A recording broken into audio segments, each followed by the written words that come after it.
ये ट्रेड 23 जैन से स्टार्ट होकर 27 जैन तक चलेगा।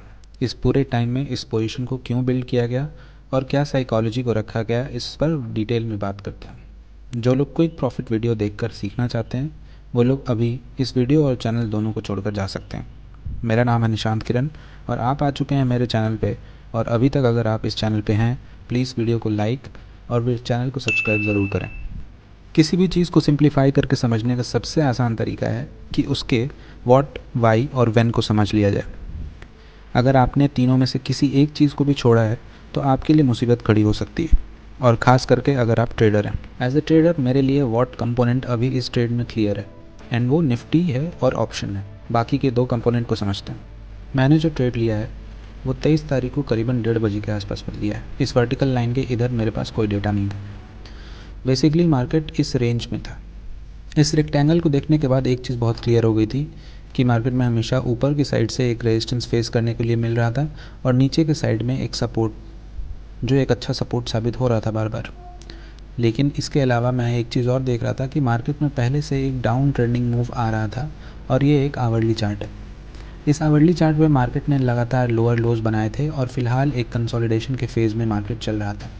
ये कंसोलिडेशन का फेज़ कुछ भी हो सकता है, ऊपर के साइड में ब्रेक हो सकता है, नीचे के साइड में ब्रेक हो सकता है। इस बारे में मैंने प्रीवियस वीडियो में, टेक्निकल एनालिसिस के वीडियो में डिटेल में समझाया है। आप चाहें तो उसको मेरे चैनल पे जाकर देख सकते हैं। इन कैंडल्स को आप गौर से देखिए। जब इन कैंडल्स को मैंने देखा तो इन कैंडल का साइज़ काफ़ी छोटा और विक बन रहा था, नीचे से भी और ऊपर से भी। एक चीज़ मेरे दिमाग में क्लियर थी कि मार्केट इस पॉइंट के ऊपर नहीं जाना चाहिए। इसीलिए आपने मेरे पोजीशन बुक में देखा होगा कि मैंने सिर्फ कॉल्स को सेल किया था। ये क्यों था? क्यों इसलिए था क्योंकि मार्केट का डाउन ट्रेंड चल रहा था, मार्केट अभी कंसोलिडेशन के फेज़ में चल रहा था, अभी ऊपर के साइड में ब्रेकआउट नहीं आया था। इसलिए मेरे लिए ये क्लियर था कि ऊपर का साइड ब्रीच नहीं होना चाहिए किसी भी कीमत पे। मार्केट नीचे जा सकता था, ये मैं एक्सेप्ट कर सकता हूँ, पर मार्केट ऊपर नहीं आना चाहिए। अब इस इंटेंशन के साथ मैंने जो पोजीशन बनाया है उसको भी देखते हैं। आप इस वीडियो में देख पा रहे होंगे कि मैंने सिर्फ कॉल को ही सेल और बाई किया है। उसका कारण है कि मैं मार्केट के ऊपर जाने पे इंटरेस्टेड नहीं था। ट्रेड के पैरामीटर्स कुछ ऐसे हैं। Max profit 4100, max loss around 11,000 के अराउंड था। बट ये लॉस टोटल रियल लॉस नहीं हो सकता था, या होता भी तो सिर्फ एक्सपायरी के दिन हो सकता है। जो at the time real loss होने की प्रोबेबिलिटी थी वो एट इनिशियल टाइम के अराउंड में 1400 के अराउंड थी। 1400 से भी कम थी, बट फिर भी मैं थोड़ा सा मार्जिन लेके चल रहा था कि 1400 टू 1500 के अराउंड लॉस आएगा। ये बढ़ सकता था अगर मैं इसको ओवरनाइट लेके जाता और गैप अप, किसी कंडीशन की वजह से अगर गैप अप हो जाता तो ये बढ़ सकता था। बट मैंने एनालाइज जहाँ तक किया था, मुझे लगता था कि 2500 से ज़्यादा नहीं होना चाहिए। तो इस हिसाब से अगर देखें, ओवरनाइट रिस्क को अगर हटा दें और एट द टाइम के रिस्क को अगर जोड़ा जाए तो अराउंड ये ट्रेड मुझे 1:3 का रिस्क रिवॉर्ड देने की कैपेसिटी रखता था, जो कि एक बहुत अच्छा ट्रेड हो सकता है अगर आप ऑप्शन सेलिंग की तरफ ज़्यादा झुके हुए हैं। ये क्लिप अगले दिन की है और इस दिन ट्रेड मेरे फेवर में गया था, except for morning time. Morning के कुछ टाइम के लिए ये थोड़ा सा मेरे अगेंस्ट गया था, बट फिर वापस मेरे पूरे रेंज में आ गया था। और चूँकि ये पूरे दिन मेरे रेंज में रहा था और मुझे एक प्रॉफिट का कुशन भी मिल चुका था, इसलिए मैंने इस ट्रेड को अगले दिन यानी कि मंडे के लिए भी मैं इसको लेके गया।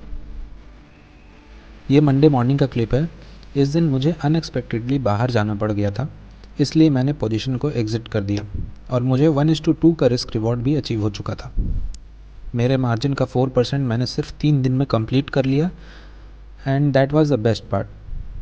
ऑल्दो मैं अगर बाहर नहीं होता तो मैं इस पोजीशन को 3200 टू 3500 के अराउंड, यानी 5%, 5.5% के अराउंड प्रॉफिट के रेंज में जब भी आता तो मैं बंद कर देता, और ये उसी दिन अचीव भी हो गया था, मंडे को ही। जस्ट फॉर इलस्ट्रेशन, अगर उस दिन ट्रेड को बंद नहीं करते तो आज भी ये ट्रेड अभी 1400 का प्रॉफिट दे रहा होता, जो कि अराउंड 2% है हमारे डिप्लॉयड कैपिटल के। हम लोग इस ट्रेड को एग्ज़िट तभी करेंगे जब हमारा ट्रेड 23,400 के लेवल्स को ब्रीच कर देता आवरली कैंडल पे, या फिर हमारा 75 टू 80% ऑफ प्रॉफिट आ जाता, या फिर रिस्क रिवॉर्ड मैच कर जाता 1:2 या उससे ऊपर जो भी। ये ट्रेडर टू ट्रेडर डिफ़र कर सकता है और टाइम के अकॉर्डिंगली भी डिफ़र कर सकता है। इस वीडियो में हमने एक ट्रेड को प्रॉपर्ली एनालाइज किया और डे टू डे बेसिस पे इन डेप्थ समझा है सारे पैरामीटर्स के बारे में, सोच समझकर एंट्री और एग्जिट लिया है। होपफुली आप लोगों को बहुत कुछ सीखने को मिला होगा। आज के लिए इतना ही। Thank you.